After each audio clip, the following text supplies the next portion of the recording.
कार्यक्रम को स्वागत। आमे पूर्व क्लास रे राघवंक लंका यात्रानुकूल विषयटी को आलोचना करुथिले। यार कवि होउचंती कवि सम्राट उपेन्द्र भंज। एही कवि सम्राट उपेन्द्र भंजଙ୍କ उपरे आमे परिचय प्रदान करिथिले। कवि सम्राट उपेन्द्र भंज ओडिया साहित्य जगत रे जणे बलिष्ठ विशिष्ट रीतिजुगीय कवि। तांकर काव्य कवितार रस रीति अलंकार प्रयोग संगे संगे कविता गुड़िक शब्द संयोजनार चातुरी रे पाठकों हृदय को मुग्ध करिथाए। बोलिबा बाला जेतिकी से काव्य रससिक्त होइथाए, शुणिला बाला बा श्रोता माने मध्य सेतिकी आनंदित एवं आत्मविभोर होई पड़िथांती। सेइथिपाई पंडित गोपबंधु दास लिखिथिले, गाए तब गीत सभारे पंडित पथे पांथ रुष्ट मना बिले बोले चसा अंतपुरे जोसा नृत्य रंगे बारांगना। यार अर्थ जे साधारण लोक मानक ठारू आरंभ करी पंडित ज्ञानी गुणी समस्ते तुम काव्य कवितारे मुग्ध। साधारण चषा ठारू आरंभ करी जोसा, जोसा कहिले नारी, नृत्यांगना समस्ते तुम गीतरे विभोर। से जा हेउ आमे जे कविताटी आलोचना करुछंती ताहा सही कवि सम्राट उपेन्द्र भंजंकर वैदेहीश विलास काव्यर 40तम छांदर उद्धृत होइछि। एही काव्यर विशेषत्व हेउछि एहार प्रत्येक पद ब अक्षर आरंभ होइथाय। तेबे पूर्व क्लास रे आमे केतोटी पद आलोचना करि सारिथिले, ताकू मु संक्षेप रे आलोचना करी आगकू जीवी। तेबे पिला माने बही देख, आमे पढ़िथिले, बलिला राघव आशा सीता प्राप्ति रे विचारिले सिंधुपति जीवा पर्वतरे जे। एठारे राघव कहिले रघुकुल तिलक प्रभु रामचंद्र को बुझा जाउछि। माता सती सीता को रावण अपहरण करी लंका को नहीं जाइछि। तेणु प्रभु रामचंद्र ए संवाद पाइबा परे तांकर इच्छा बा आशा जाग्रत होइछि सीता को पाइबा पई। तेबे से लंका कट को जीवा पई एक उपाय पांचिछंती। कौन से उपाय पांचिछंती ना विचारिले सिंधुपति जीवा पर्वतरे। सिंधु कहिले समुद्र, से समुद्र को पोती से सेतुबंध बांधी से पत्थर बंधरे जीवा पई इच्छा प्रकाश कले, जहाँकि एक दुरूह व्यापार थिला। केही केबे कौन समुद्र रे सेतुबंध करी जाई परिछि, किंतु प्रभु एभली एक अभिनव प्रयास करिथिबार कवितारू जणा जाउछि। यहाँ पर कौन हला ना बुड़ी गला पकाइले कपि जेते गिरी बुदबुदु न दिसे जल फी फी कृत करी। कपि कहिले बानर बा मांकड़ माने जेते गिरी बा पहाड़ पर्वत आनी समुद्र गर्भरे पकाइले सेगुड़िक कौन हला ना बुदबुदु कहिले पानीर फोटका प्राय गोटी गोटी करी समुद्रर जलराशि रे सेगुड़िक बुड़ीगला। पानीर फोटका प्राय बड़ बड़ पत्थर गुड़िक समुद्रर अतल जलराशि रे केउ आड़े फी फी गर्जन करी मिलाई गला। यह परपद देख, विस्मयी निश्वास तेजी वरुण प्रसन्ने बिना सनरे शयन से दर्भ शयने। एभली घटना देखी प्रभु राम विस्मित हो जाइछंती। वरुण देवता को प्रसन्न करिवा पई प्रयास करिछंती। वरुण देव हेउछंती जलाधिपति बा जल देवता। से प्रसन्न हेले समुद्र रे सेतु निर्माण होई परिबो बोली चिंता करी प्रभु राम केतक विधि विधान पालन कले। ताले प्रभु रामचंद्र कौन कले वरुण देवता को प्रसन्न करिवा पई ना बिना सनरे शयन से दर्भ शयने।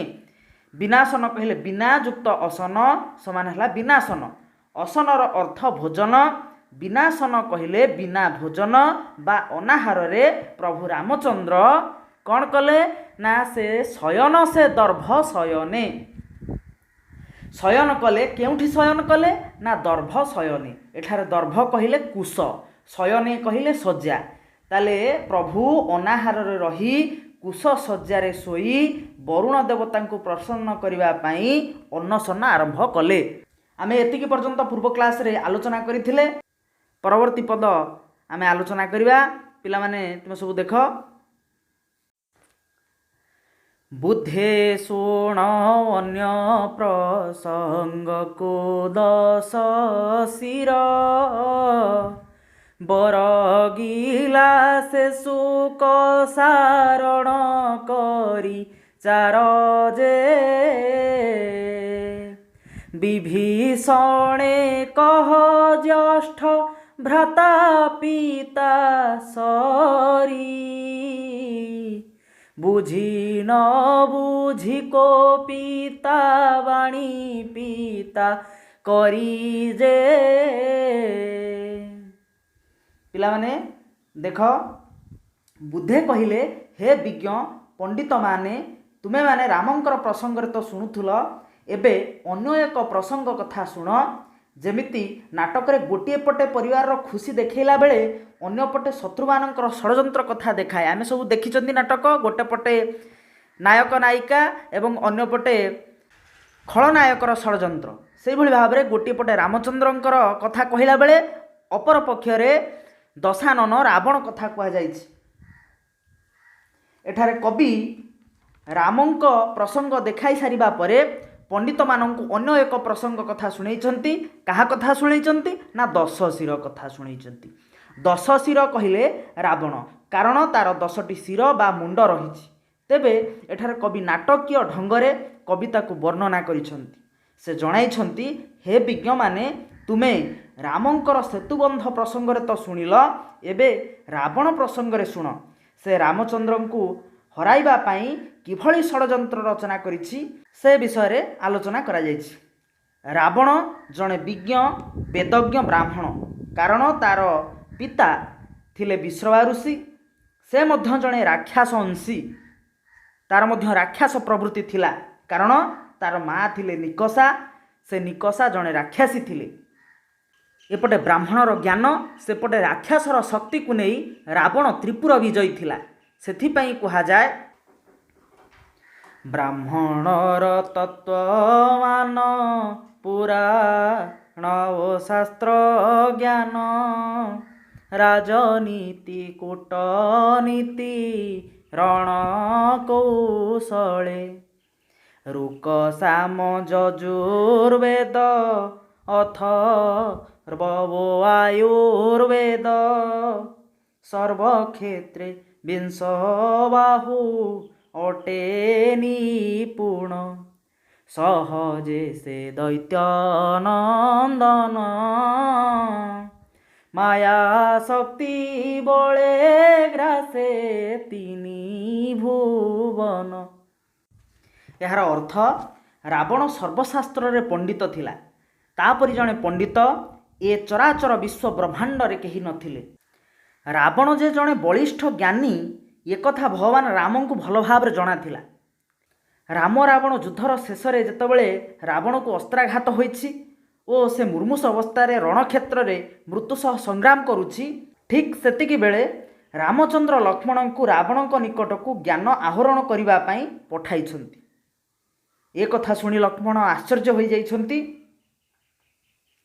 ଲକ୍ଷ୍ମଣଙ୍କୁ ରାମଚନ୍ଦ୍ର କହିଛନ୍ତି, ଅଳ୍ପ କ୍ଷଣ ମଧ୍ୟରେ ପୃଥିବୀରୁ ଏକ ପ୍ରଚଣ୍ଡ ଜ୍ଞାନ ଜ୍ୟୋତି ଲିଭିବାକୁ ଯାଉଛି। ତେଣୁ ସେ ଜ୍ୟୋତି ଅର୍ଥ ରାବଣ ମରିଯିବା ପୂର୍ବରୁ ତା ନିକଟରୁ ସଂସାରର ମଙ୍ଗଳ ପାଇଁ କେତେକ ଦୁର୍ଲଭ ଜ୍ଞାନ ନେଇ ଆସିବା ପାଇଁ ସେ ପରାମର୍ଶ ଦେଇଛନ୍ତି। ନଚେତ୍ ସେ ଜ୍ଞାନ ରାବଣ ସହିତ ଏ ସଂସାରରୁ ସମ୍ପୂର୍ଣ୍ଣ ଭାବେ ଲୋପ ପାଇଯିବ। ଆଉ କେବେ ସେ ଜ୍ଞାନ ଆମେ ପାଇପାରିବା ନାହିଁ। ଭାଇଙ୍କର ଆଦେଶରେ ରାବଣର ମୁଣ୍ଡ ପାଖରେ ଯାଇ ଲକ୍ଷ୍ମଣ ବସିଯାଇଛନ୍ତି। ହେଲେ ରାବଣ କୌଣସି ଜ୍ଞାନ ତାଙ୍କୁ ପ୍ରଦାନ କରିନାହିଁ, କାରଣ ଜ୍ଞାନ ପାଇବାକୁ ହେଲେ ଗୁରୁଙ୍କର ପାଦ ପାଖରେ ବସିବାକୁ ପଡ଼ିବ, ପାଦାଶ୍ରୟୀ ହେବାକୁ ପଡ଼ିବ। ସେଥିପାଇଁ କୁହାଯାଇଛି, ଗୁରୁ ପାଦ ତଳ ଜ୍ଞାନର ଭଣ୍ଡାର, ଗୁରୁ ତାରଣ କାରଣ, ଗୁରୁ ପାଦ ତଳ ଜ୍ଞାନର ଭଣ୍ଡାର, ଗୁରୁ ତାରଣ କାରଣ, ଗୁରୁ ପାଦେ ଲୟ ଭୟର ବିଲୟ, ଗୁରୁ ପାଦେ ଲୟ ଭୟର ବିଲୟ, ସର୍ବସିଦ୍ଧି ହୁଏ ତାର, ଗୁରୁ ପାଦ ତଳ ଜ୍ଞାନର ଭଣ୍ଡାର, ଗୁରୁ ତାରଣ କାରଣ। अर्थात गुरुंकर पाद तले रहिले ज्ञान लाभ हुए। जेहेतु लक्ष्मण रावणर मुंड पाखरे बसीथिला तेणु रावण कौन प्रकार ज्ञान तांको प्रदान करुनथिले। यापरे रामंकर इंगितरे लक्ष्मण रावणर पाद निकटरे जाई बसिबा परे रावण तांको संसार समस्त ज्ञान विषय रे अवगत कराइछि। से संसार दुर्लभ ज्ञान वेद शास्त्र राजनीति कूटनीति अर्थशास्त्र आयुर्वेद राजधर्म प्रजापालन इत्यादि विषय रे ज्ञान प्रदान करिछि। पिलामाने एबे विषयटी को देख। रावण तार कूटनीति और षड्यंत्र को सफल करबा पई कौन करिछि? बरगिला सुक सारण करी चार। बरगिला अर्थ पठाइला। काहाकू पठाइला ना सुक सारण नामक तार दुई जण मंत्री थिले तांकू चार कहिले दूत करिकी पठेला। से खाली तो तांकू दूत करिकी पठेई नथिबो, तांको हातर किछि संवाद देइथिबो। दूत सदाबेले संवादबाही संवाद नेइकी जाए। ताले सुक सारण कौन संवाद नेइकी जाइचंती आमे देखिबा। से दुई जनक पाखकू संवाद पठाइछि किए ना रावण। जणे हेउछि तार सान भाई विभीषण और अन्य जणे किष्किंधार राजकुमार अंगद। तांको विषय आमे जानिबा। तेबे रावण कौन षड्यंत्र करी कही पठाइछि सुक सारण का हाथ में से विषय रे आमे आलोचना करिबा। परवर्ती पद देख। विभीषणे कह ज्येष्ठ भ्राता पिता सरी बुझी न बुझी को पिता बाणी पिता करी। यार अर्थ विभीषण को जाई कहबो जे ज्येष्ठ भ्राता बा बड़ भाई जे कि रावण तोर पिता सरी अर्थात तो बापांक भली बापांक संगे समान बुझी न बुझीता बाणी पिता करी। तांकर कथा को तुमे बुझी न बुझी तांकर बाणी को पिता मने करी अर्थ खराब भाबी कोप करी रागी की तुमे घरु चली आसीछ। यह कौन ठीक हेछि? रावणर कूटनैतिक चातुरी एठारे प्रकाश पाइछि। से विभीषण को बुझेवा को चेष्टा करुछंती एवं तांको घर को नहीं जिबा पई उस्कौछंती। तबे विभीषण काहींकी घर छाड़ी चली आसिले बोली मनरे प्रश्न आसे। कारण विभीषण थिले राम भक्त। जेतबेले रावण माँ सती सीता को हरण करी लंका को नहीं गला सेतबेले विभीषण एहाकू बारण करथिले ओ तांको सतर्क कराइथिले जे रामचंद्र हेउछंती भगवान, तांको सह शत्रुता करिबा उचित नुहे। रावण ए कथा सुनी हसी हसी कहिछि भाई तोर वीरवर अटे 10 शिर। भाई तोर वीरवर अटे 10 शिर मिछरे तू भय करु नर ओ बानर मोर समकक्ष योद्धा नाही नाही रे एका वस्त्रे काटिबी मो शिर रे। यार अर्थ हे विभीषण तुमे भय करना जे सी साधारण होची गोटे नर एवं गोटे बानर सी मोर कौन प्रकार क्षति करि परिबो नाही। गोटे अस्त्र रे मु तांकर शिरच्छेदन करि पारिबी। किंतु विभीषण एथर तांकु चेताई देई कहिला ज्येष्ठ भ्राता दिने नारद मुनि कहिथिले तुमको मने पकई दउछि। दिने नारद मुनि कहिथिले जेउ दिन नर एवं बानर एकाठी होई लंका आक्रमण करिवे से दिन तुमर पतन हेबो। तुमे तांकु साधारण नर और बानर न भावी माता सीता को तांको निकटरे नहीं फेराई दे आस एवं तांकु क्षमा प्रार्थना कर। ए कथा सुनी राजसभा मध्य दशानन रावण अति उग्र रूप धारण करी विभीषण को भर्त्सना करिछि। सर्वसम्मुखरे विभीषण को पदाघात करिछि। एहा सुनी रावण जे महाकोप कला लंका नगरी रु तू ही जाओ रे बोइला। एक कथा सुनी रावण महाकोपरे कहला तू लंका नगर रु तू बाहरी जा। विभीषण थिले स्वाभिमानी एभली अपमान पुणी जनपूर्ण थिबा सभारे एभली अपमान तांकु मृत्यु ठारू मध्य बळीगला। से लंका नगरी रु बाहरी जाई रामंक निकटरे शरणापन्न हेले। ए कथा देखि रावण बहुत अनुताप करिछि। शत्रुठारे मित्रता देखि भयभीत होइछि, आतंकित हो पड़ी। कारण रावण जानिछि जे घर ढिंकी कुंभीर हेले आउ निस्तार नाही। वर्तमान अंटी छुरी तंटी काटिबा को बसिलाଣି। गृह शत्रु विभीषण वर्तमान लंका नगरीर समस्त गुप्त तथ्य राम को देदेव जहा फल रामचंद्र सहजरे विजय लाभ करें। एभली आशा और आशंका को एड़ाइबा पई अति कौशल ଶୁକ ସାରଣ ବିଭୀଷଣ ନିକଟକୁ ରାବଣ ପ୍ରେରଣ କରି କହିଛି, ବଡ଼ ଭାଇ ହେଉଛି ପିତା ସମାନ। ଯଦି କ୍ରୋଧରେ ବଡ଼ ଭାଇ କିଛି କହିଦେଇଛନ୍ତି ସେ କଥାକୁ ନ ଧରି ତୁମେ ଲଙ୍କାନଗରୀକୁ ଫେରିଯା ବୋଲି କହିବ। ବାପା କ'ଣ ପୁଅକୁ ଗାଳି ଦେଲେ ସେ ଏମିତି ଘର ଛାଡ଼ି ଚାଲି ଆସେ? ହେ ପ୍ରିୟ ଭ୍ରାତା ବିଭୀଷଣ, ଲଙ୍କାକୁ ଫେରିଆସ ବୋଲି ରାବଣ ଶୁକସାରଣଙ୍କ ହାତରେ କହି ପଠାଇଛନ୍ତି। ପିଲାମାନେ ଏଠି ଦେଖ, ପଦଟିରେ ଦୁଇଟି ପିତାର ବ୍ୟବହାର ହେଇଛି। ପ୍ରଥମ ପିତା ବିଭୀଷଣେ କହ ଜ୍ୟେଷ୍ଠ ଭ୍ରାତା ପିତା ସରି। ପ୍ରଥମ ପିତାର ଅର୍ଥ ହେଉଛି ଜ୍ୟେଷ୍ଠ ଭ୍ରାତା, ପିତା କହିଲେ ବାପା ସମାନ। ପ୍ରଥମ ପିତାର ଅର୍ଥ ହେଉଛି ପିତା ବା ବାପା। ଏବଂ ଦ୍ୱିତୀୟ ପିତା ବୁଝି ନ ବୁଝି କୋପିତା ବାଣୀ ପିତା କରି, ତାଙ୍କ କଥାକୁ ବୁଝି ନ ସୁଝି ତା ଉପରେ କ୍ରୋଧ କରି ତା ବାଣୀକୁ ଖରାପ ଭାବି ତୁମେ ପଳେଇ ଆସିଛ। ଏଠାରେ ଦ୍ୱିତୀୟ ପିତାର ଅର୍ଥ ହେଉଛି ଖରାପ। ଏହା ହେଉଛି ସମଚାରିତ ଶବ୍ଦ। ପିଲାମାନେ ଏହାର ଅର୍ଥ ତୁମେ ସବୁ ଜାଣିପାରିଲ। ଏହାପରେ ପରପଦକୁ ଚାଲ। ବିଭୂତି କି ଭୁଞ୍ଜୁଥିଲୁ ବିଭୂତି ଭୂଷଣେ, ବଡ଼ କୂଳେ ଜନମି ଶରଣ କି କାରଣେ ଯେ। ଏଠି ଅର୍ଥ କହିଛି ବିଭୂତି କହିଲେ ଐଶ୍ୱର୍ଯ୍ୟ ବା ଭୋଗ ବିଳାସକୁ ବୁଝାଏ। ଯେ ତୁ ଭୋଗ ବିଳାସକୁ ତୁ ଭୁଞ୍ଜୁଥିଲୁ କହିଲେ ଉପଭୋଗ କରୁଥିଲୁ। ହେ ବିଭୀଷଣ, ତୁମେ ଲଙ୍କା କଟକରେ ଐଶ୍ୱର୍ଯ୍ୟ ଭୋଗ କରୁଥିଲ। ମନୋହର ଖାଦ୍ୟ ପୋଷାକ ତୁମ ଇଚ୍ଛା ମୁତାବକ ବ୍ୟବହାର କରୁଥିଲ। ଦାସ ଦାସୀ ତୁମର ସେବା କରୁଥିଲେ। ଏପରିକି 33 କୋଟି ଦେବାଦେବୀ ତୁମ ପାଦ ତଳେ କିଙ୍କର ପ୍ରାୟ ଖଟୁଥିଲେ। କିନ୍ତୁ ତୁମେ ଏସବୁ ଛାଡ଼ି ଆସି ବିଭୂତି ଭୂଷଣ ଅର୍ଥ ବିଭୂତି ଭୂଷିତ, ବିଭୂତି ବିଲେପିତ, ବିଭୂତି ବୋଳା ବା ପାଉଁଶ ବୋଳା ରାମଙ୍କ ନିକଟରେ ଶରଣ ପଶ୍ଚ। ବିଭୀଷଣ, ତୁମେ ତ ବଡ଼ କୂଳ କହିଲେ ବ୍ରାହ୍ମଣ କୂଳରେ ଜନ୍ମ, ସହଜେ ରାଜବଂଶରେ ଜନ୍ମ ଲାଭ କରିଛ। ପୁଣି ତ୍ରିପୁରାଧିପତି ରାବଣର ତୁମେ ହେଉଛ ସାନ ଭାଇ। କି ଅଭାବ ହେଲା ଯେ ଗୋଟେ ପାଉଁଶ ବୋଳା ଜଟାଜୁଟଧାରୀ ରାମଙ୍କ ନିକଟରେ ଶରଣ ପଶ୍ଚ? କ'ଣ ଅଛି ତା ନିକଟରେ? ନା ରହିବାକୁ ଘର ଅଛି, ନା ପିନ୍ଧିବାକୁ ବସ୍ତ୍ର ଅଛି, ନା ଖାଇବାକୁ ଖାଦ୍ୟ ଅଛି। ସେ ଏ ଜଙ୍ଗଲରୁ ସେ ଜଙ୍ଗଲକୁ ଘୁରି ବୁଲୁଛି, ଗଛର ବକଳ ପରିଧାନ କରୁଛି, ଫଳମୂଳ ଭକ୍ଷଣ କରୁଛି। ସେ ସାଧାରଣ ନର ପାଖରେ ତୁ କାହିଁକି ରହିଛୁ? ବଡ଼ କୂଳେ ଜନ୍ମ ହୋଇ ଶରଣ ତୁ କାହିଁକି ପଶିଛୁ? ଲଙ୍କାକୁ ଫେରିଆସ, ସମସ୍ତ ସୁଖ ସ୍ୱଚ୍ଛନ୍ଦକୁ ତୁ ଭୋଗ କରିପାରିବୁ।